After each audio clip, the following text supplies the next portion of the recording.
அனைவருக்கும் வணக்கம். இன்றைக்கி யூனிட் 8 தமிழ்நாட்டின் தியாக செம்மல்கள் அப்படிங்கிற டாப்பிக்கில் இருந்து சுப்பிரமணிய சிவா ஓகேவா வீரமுரசு என்ற சிறப்பு பெயரை கொண்ட சுப்பிரமணிய சிவா ஐயாவை பற்றி பார்க்க இருக்கோம். வாங்க பார்க்கலாம். சுப்பிரமணிய சிவா 1884 பிறந்திருக்காரு. 1925 வரைக்கும் வாழ்ந்திருக்காரு. 1884 அக்டோபர் 14 வத்தலகுண்டு திண்டுக்கல்லில் இருக்கக்கூடிய வத்தலகுண்டு என்ற ஊரில் சுப்பிரமணிய சிவா பிறந்திருக்காரு. சிவகாசியில் காவல் நிலைய எழுத்தாளராக பணிபுரிந்திருக்காரு சில காலம். அதற்கு பிறகு சுதந்திர போராட்டத்தில் இணைந்த பின் வ.உ. சிதம்பரனார் மற்றும் பாரதியாருடன் நெருங்கி பழகி விடுதலை போராட்டத்தில் பங்கெடுத்திருக்கார். ஸோ யாருன்னு பாருங்கள், வ.உ. சிதம்பரனார், பாரதியார். ஸோ வ.உ. சிதம்பரனாரும் நம்ம சுப்பிரமணிய சிவாவும் சேர்ந்து தான் கோரல் நூற்பாலை பிரச்சனையை வேலை நிறுத்தத்தை பெரிய அளவில் கொண்டு போயிருப்பாங்க.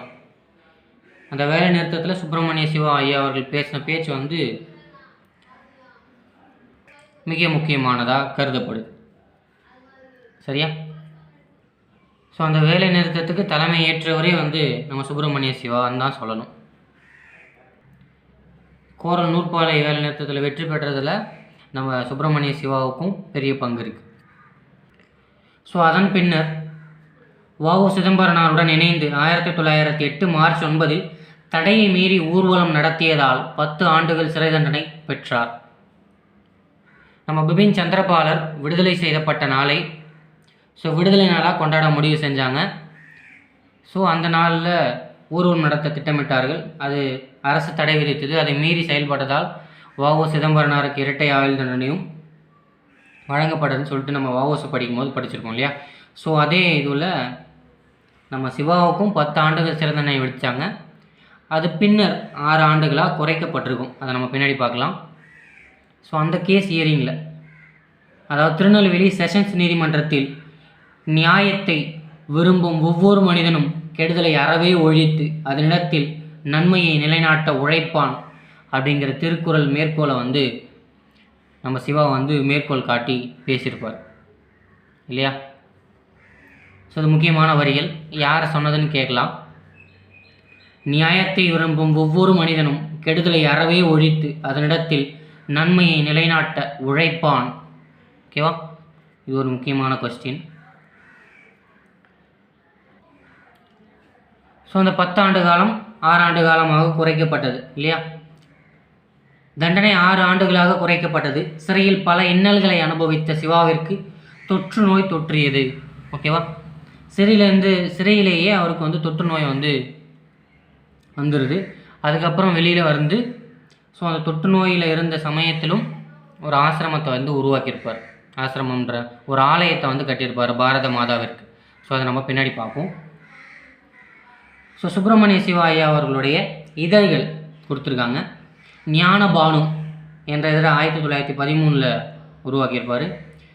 பிரபஞ்சமித்ரன், இந்திய தேசாந்திரி, இது 3மே சுப்பிரமணிய ஐயாவுடைய இதழ்கள். ஞானபானு, பிரபஞ்சமித்ரன், இந்திய தேசாந்திரி. சரியா?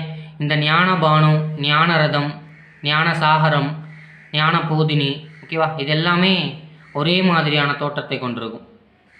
நம்ம படிக்கும் போது கன்ஃபியூஸ் ஆகிடக்கூடாது. ஓகேவா? இதெல்லாம் நம்ம குழப்பறதுக்காகவே இருக்கக்கூடிய கேள்விகளாக பார்க்கலாம். ஞானபானு, ஞானரதம், இது சுப்பிரமணிய சிவா. ஞானபோதினி நம்ம பூர்ணலிங்கம் உருவாக்கி பரிதிமர் கலைஞர் பின்னால் நடத்திட்டு வந்தது. ஞானசாகரம் மறைமலை அடிகள் ஐயா அவருடையது. சரியா? ஸோ இதை கொஞ்சம் தெளிவாக பார்த்துக்கோங்க.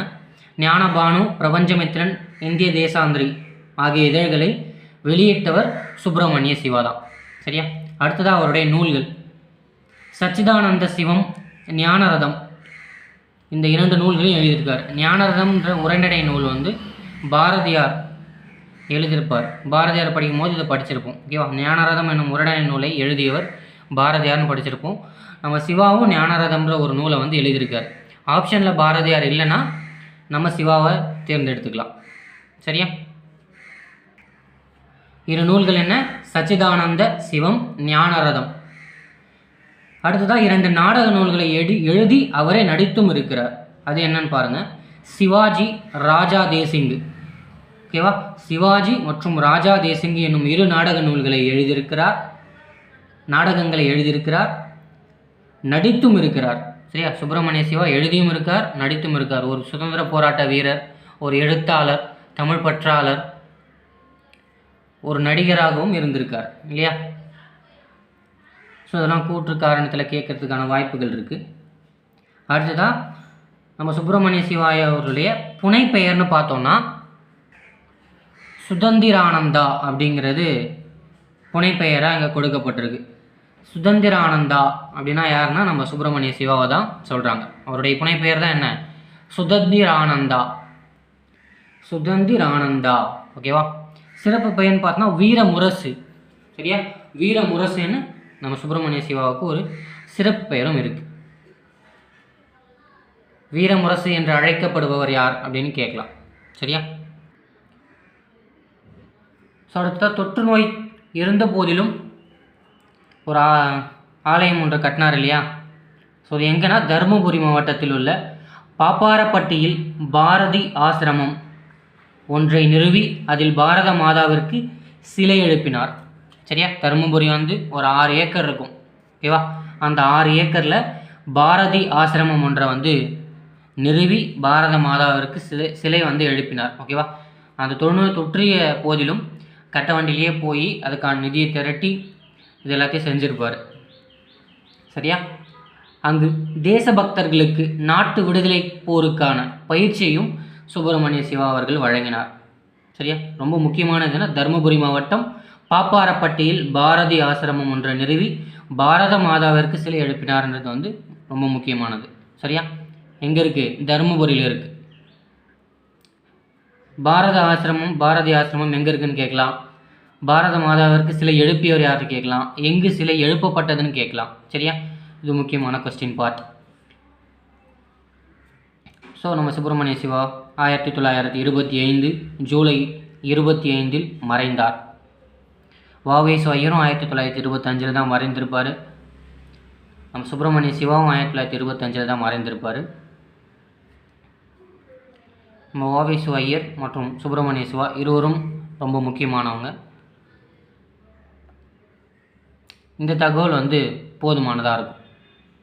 சரியா? எக்ஸாம் பாயிண்ட் ஆஃப் வியூ பொறுத்த வரைக்கும் இதை தாண்டி கேள்விகள் கேட்க வாய்ப்புகள் குறைவு. சரியா? நன்றி. அடுத்த கிளாஸில் பார்க்கலாம். வீடியோ பிடிச்சிருந்தால் லைக் பண்ணுங்கள், ஷேர் பண்ணுங்கள், கமெண்ட் பண்ணுங்கள், முக்கியமாக சப்ஸ்கிரைப் பண்ணுங்கள்.